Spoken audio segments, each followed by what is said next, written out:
Hello, welcome to our channel. आज हम start करने जा रहे हैं important international boundary lines of the world. कौन कौन सी इम्पॉर्टेंट इंटरनेशनल बाउंड्रीज हैं दुनिया के, इन्हीं पे हम एक जनरल सा टॉपिक ला रहे हैं यहाँ पे। तो यही हम स्टार्ट करने जा रहे हैं कि कौन कौन से इंटरनेशनल बाउंड्रीज कहाँ पे लोकेटेड है। ठीक है, किस किस कंट्री के दरमियान, स्टेट्स के दरमियान, चाहे कोई है, या हम इसके बारे में थोड़ा सा जनरल इन्फॉर्मेशन जो JK SSB और SSC के लिए SSC एग्ज़ाम्स के लिए इम्पॉर्टेंट है, वो हम यहाँ पे स्टार्ट करने जा रहे हैं। देखो, पहले हम स्टार्ट करेंगे, किसी के मन में ये भी सवाल होगा, what is an boundary line? A line which demarcates two countries is known as a boundary line.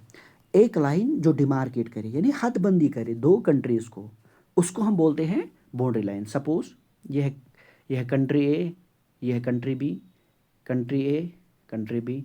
यहाँ पे एक लाइन हम खींचेंगे, कंट्री ए को बोलेंगे भाई साहब आपको इस लाइन से नीचे नहीं जाना है। बी को बोलेंगे भाई साहब आपको जो एक्टिविटीज़ आप कर रहे हो, चाहे कोई भी एक्टिविटीज, माइनिंग हो, आपकी इंडस्ट्रीज़ हो, चाहे कोई भी एक्टिविटी है, तो इसके ऊपर आप नहीं जा सकोगे। उसको हम बोलते हैं बाउंड्री लाइन, यानी हदबंदी करना। यहाँ तक बी को हम यहाँ पे हद कर रहे हैं, भाई यहाँ से ऊपर नहीं जाना है आपको। ए को हम यहाँ पे हद कर रहे हैं, भाई यहाँ से नीचे आपको नहीं जाना है। तो हम उसको क्या बोलते हैं? Boundary line. फॉर एग्जांपल, अगर हम मानेंगे ये है हमारा इंडिया, ये है पाकिस्तान, ठीक है।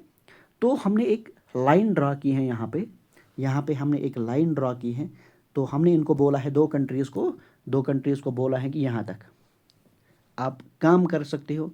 इंडिया, हमारा इंडिया जो है यहाँ तक काम कर सकता है, जो पाकिस्तान है बी यहाँ पे, तो इस लाइन तक काम कर सकता है। ठीक है, यही मैंने लिखा है एग्जाम्पल में, लाइन ऑफ कंट्रोल इंडिया और पाकिस्तान के दरमियान। और एक जो लाइन है मैसन डिक्सन लाइन, वो USA में 4 स्टेट्स के दरमियान खींची गई है। ठीक है, ऐसे मतलब फॉर एग्जांपल मैं बोल रहा हूँ यहाँ पे 1 2 3 4। ठीक, इंटरनेशनल बाउंड्रीज क्या होती हैं? ये जियोग्राफिकल बॉर्डर्स होते हैं ऑफ पॉलिटिकल और लीगल ज्यूरिडिक्शन। पॉलिटिकल या लीगल ज्यूरिडिक्शन के मतलब एज पर पॉलिटिकल और लीगल ज्यूरिडिक्शन होती है कौन सी इंटरनेशनल बाउंड्री। तो प्रोसेस जो होती है, जो क्रिएट करती है बॉर्डर्स को, उसको हम बोलते हैं बॉर्डर डिलिमिटेशन। सपोज मैं बोलूँगा दो कंट्री ए बी हैं कंट्रीज़, ठीक। हमें इनको क्या करना है, ये मतलब पहले एक ही कंट्री थी, अब ए बोल रहा है नहीं मुझे आपके साथ नहीं रहना है, बी बोल रहा है नहीं मुझे भी आपके साथ नहीं रहना है। तो हम क्या करेंगे, एक प्रोसेस हम स्टार्ट करेंगे, भाई साहब आपको इतने हेक्टेयर्स हम देंगे, यहाँ से इसको इतने हेक्टेयर्स हम देंगे। जब हम इसको भी अपने हेक्टेयर्स देंगे, इसको भी अपने हेक्टेयर्स देंगे, लेकिन एक खदशा रहता है कि मतलब क्या पता कल जाके ए वाले जो है वो बी क्या कुछ हिस्सा मत खाएंगे। यहाँ तक अपनी जो एक्टिविटीज़ हैं, माइनिंग है, चाहे कुछ भी एक्टिविटीज़ है, यहाँ तक मत पहुँचेंगे। तो हम क्या करते हैं काम, हम एक लाइन ड्रा करते हैं, हम एक बॉर्डर ड्रा करते हैं।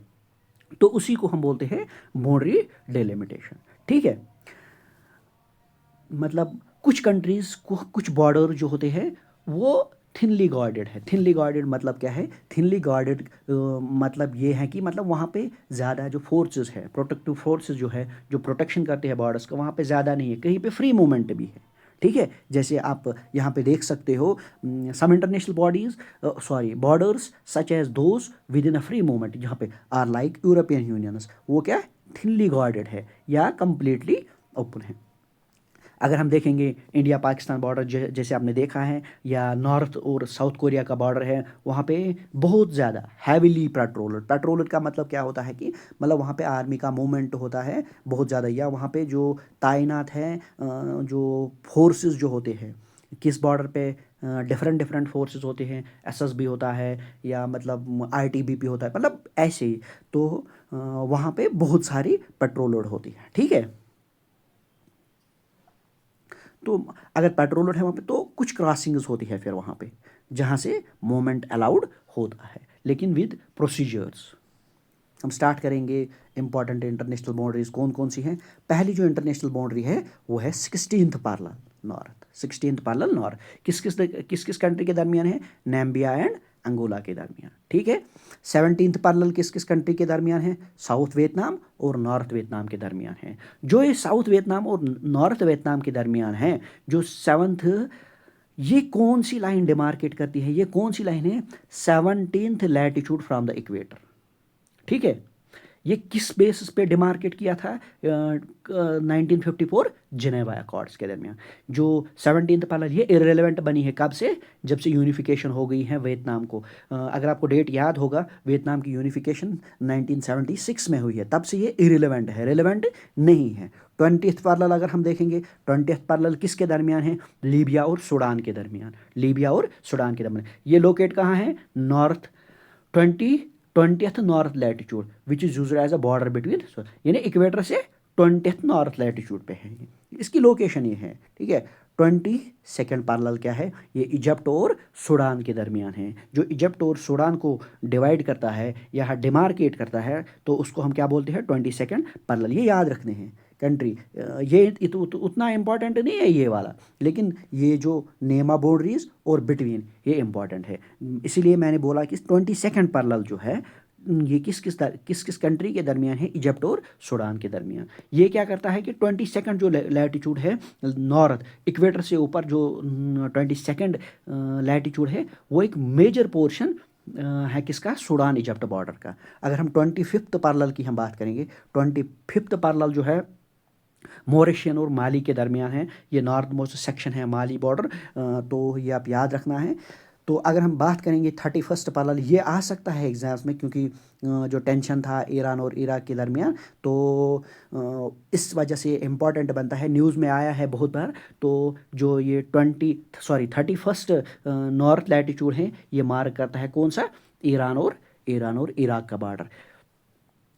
ये भी डिमार्केट करता है बॉर्डर किस किस के दरमियान? यूएस स्टेट्स ऑफ लोवेस्निया एंड मैसेडोनिया।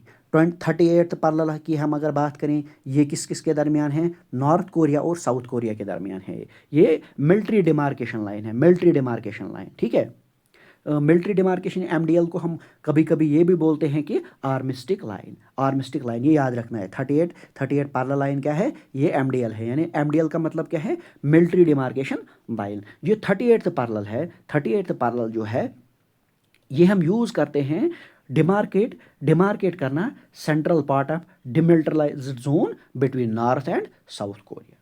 ठीक है, ये आपको समझ आया होगा। 49th पैरेलल, अगर 49th पैरेलल की हम बात करेंगे, 49th पैरेलल जो है ये यूएसए, 49th पैरेलल ये यूएसए और कनाडा के दरमियान है। ये कहाँ पे लोकेटेड है? 49 degrees north of equator. 49 degrees north of equator. Equator से ऊपर अगर हम जाएंगे 49 डिग्रीज, तो ये कौन सा लाइन है? 49th पैरेलल हम देखेंगे वहाँ पे। ये डिमार्केट कब हुआ था? जब आपने शायद वर्ल्ड हिस्ट्री में भी पढ़ा होगा, जब एंग्लो अमेरिकन कन्वेंशन हुआ था 1880 में, और ऑर्गन ट्रीटी 1846 में हुई थी, तो तभी ये डिमार्क हो गया था। ये इंटरनेशनल बॉर्डर बनाता है किस किस दरमियान? North USA excluding Alaska. आपने सॉरी टू मेंशन हियर कि मैं भूल गया यहाँ पे वर्ल्ड मैप इसमें इंक्लूड करना, तो आपको मैं दिखाता था कि कौन कौन से कहाँ पे है। यानी एक्सक्लूड अगर हम करेंगे इसको, अलास्का और कनाडा, तो ये डिमार्केट करता है इसको। या डूरन लाइन हम बोलते हैं। डूरन लाइन आपने पढ़ा भी होगा, पाकिस्तान और अफगानिस्तान के दरमियान है। ये किसने किया है? Delimit by sir Mortimer Durand. ये आपने पढ़ा भी होगा अच्छे से। अगर हम बात करेंगे इंडियन ज्योग्राफी में भी कभी कभी हम पढ़ते हैं ये किस एग्रीमेंट के साथ? जो आमिर ऑफ अफगानिस्तान 1893 में था। आमिर ऑफ अफगानिस्तान 1893 में था। उसी की बिना पे हमने ये डिमार्क किया था। जो थोड़ी सी इंफॉर्मेशन मैं इसको भी इस पे दूंगा कि जो आमिर 1893 में था, 1893 आमिर, वो कौन था? आमिर ऑफ अफगानिस्तान वो था अब्दुर्रहमान खान। ये आ सकता है अब्दुर्रहमान खान, ये याद रखना है, अब्दुर्रहमान खान। तो उसको हम और एक नाम से भी जानते हैं, उसका नाम क्या था? आयरन अमीर उसका नाम था। उसी ने ये साइन किया था एग्रीमेंट डूरन लाइन का, किसके साथ? ब्रिटिश इंडिया के साथ। तब क्या था? British India. तो उन्होंने ही ये क्या किया था कि ये साइन किया था ये एग्रीमेंट। तो और एक सिग्निफिकेंटली इम्पैक्ट, ये जो बॉर्डर है ये सिग्निफिकेंटली मतलब इम्पैक्टेड हुआ Pashto lands and solidified Afghanistan, उतना हम डीप नहीं जाएंगे। तो यहाँ तक आप याद रखो किसने साइन किया था, अब्दुर्रहमान खान, कब 1893। ये कौन था उस टाइम पे, उस टाइम पे अमीर था। और हम इसको क्या बोलते हैं, इसको हम बोलते हैं आयरन अमीर, को क्या बोलते हैं, आयरन अमीर। तो ये आपने देखा किसने साइन किया ब्रिटिश इंडियंस के साथ, उसका नाम क्या था, उसको हम बोलते थे, क्या बोलते थे उसको, आयरन अमीर। तो ब्रिटिश इंडिया के साथ उसने ये जो ये दुरन लाइन है, अफ़गानिस्तान जो प्रेजेंट है अफ़गानिस्तान, वो उसको रिकॉग्नाइज़ करता है, लेकिन इन्फॉर्मेशन होनी चाहिए क्या है क्या नहीं है। ये भी न्यूज़ में आया था बहुत बार, तो इस पे भी इसीलिए मैंने ये बोला आपको। हिंडनबर्ग जो लाइन है, जो पोलैंड और जर्मनी के दरमियान है, जो पोलैंड और जर्मनी के दरमियान है हिंडनबर्ग लाइन, ये क्या है, ये एक मानो कि एक डिफेंसिव लाइन था, German defensive line, French territory during world war first. ये डिफेंस लाइन थी कहाँ पे, French territory during first world war, ठीक है। फर्स्ट वर्ल्ड वार कब हुआ था, 28 जुलाई 1914 से 11 नवंबर 1918 तक रहा कौन सा, वर्ल्ड वार फर्स्ट। ये भी आप याद रखना, 1914 और 1980, यानी 28 जुलाई से कौन सा, देखो वर्ल्ड वार जो फर्स्ट है, वर्ल्ड वार फर्स्ट क्या 20